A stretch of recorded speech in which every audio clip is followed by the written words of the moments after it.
Here with Paul Henderson, and Paul, take us back to 72 here.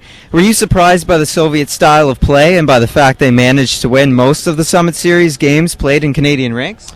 Well, we were definitely surprised. They were a lot better than we ever thought they were, and they were certainly playing as a team. Initially, we thought we would just go out there and have our way with them, and we found out in a hurry that was not going to be the way, and so we had to make a lot of adjustments, and thank goodness we did. And how frustrating was Tretiak to play against?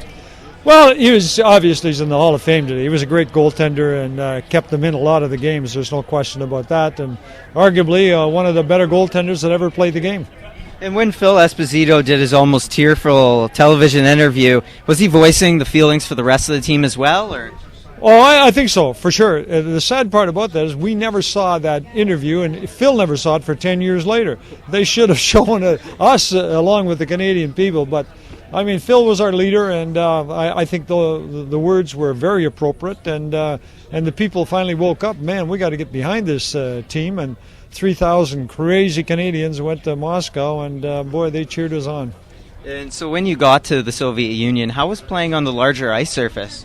Well, it was good for me. I mean, speed and my shot and my speed were my two biggest assets, and so I was really looking forward to it. I think that, and obviously playing with great hockey players, if you give them the puck and break, they'll get it back to you, and that's exactly what happened over there. So I was pretty confident that I would play well, and I ended up scoring 5 goals in the 4 games, and the winning goal in each of the last 3 games. So it worked out really well for me in my game. Wow, that's awesome. What was the scene in the dressing room after Game 8 after your big goal? Well, obviously it was pretty quiet. I mean, we'd gone to war. I think most of us were physically and emotionally spent.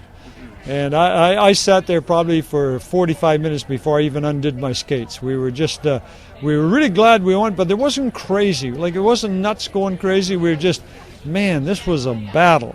And, the only time we got ahead of them in the whole series was when I scored that goal with 34 seconds left. And a lot was made of the idea that the Summit Series was about Cold War politics. Did that put more pressure on you guys? Well, no, we didn't. It was just our way of life against their way of life. We saw how the communist people were treated, and it was tragic. Unfortunately, we hated them, the players, in 72. We should have hated the system, not them, because they were just a great bunch of guys, but obviously gave this country some of the best hockey ever seen up until 72. And do you have a message for young players who weren't around to see the Summit Series?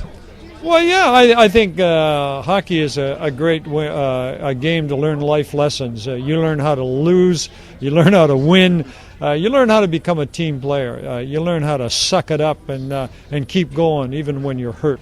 So there's a lot of, I think you can gain a lot of personal satisfaction. You gain a lot of confidence too.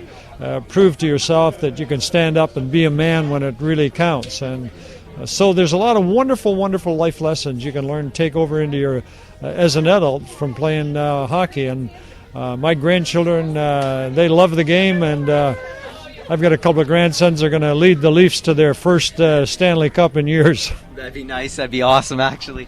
If you were a general manager in today's game now, here in 2011, who would you take? Would it be Crosby, Ovechkin? Who would you take to build your team around? I'd take Sidney Crosby every day of the week. Obviously I'm a little biased, and I don't mind saying it. I'm a Canadian.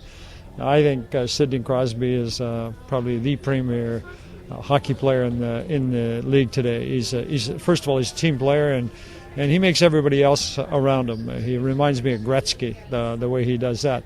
And nothing against Ovechkin. I mean, I love watching Ovechkin play hockey. He's one of the most spectacular players in the game tonight. I love his enthusiasm and that, but if I have to choose between a Russian and Canadian, the Canadian's going to win. He's taking a little drop this year, too. Well, that's, it's very competitive. I think the teams are learning how to, you got to shut them down. And obviously, they're adjusting, and they're making it a lot more difficult for them. Comparing 1972 with the way things are now, how much has changed? Like, it's got to be completely different. Oh, it is. And it was those confounded Europeans that killed the game. I mean, their physical conditioning, strength training has changed the game immensely. Like, when we played, we'd go up for a 2-minute shift. Now, it's a 40-second shift. The game is just so quick. And the guys are everybody's on weight programs and everything like that, and I think they're way overcoached. Like, I'd get rid of the bloody coaches. There's got 3 coaches on there. I'd fire every one of them. Let the guys go out there and play the game the way it is. But everything is so structured now, and you do this, you do that. It drives me crazy. And how long do you think it'll be until the Leafs finally get rolling again, get into the playoffs? How many more years do you think? Well, I got people praying for. I've got cancer now, and I said, listen, I would really like to see the Leafs win the Stanley Cup. So please put me in your prayers. I'd like to be around to see it, and I don't think it's going to be anytime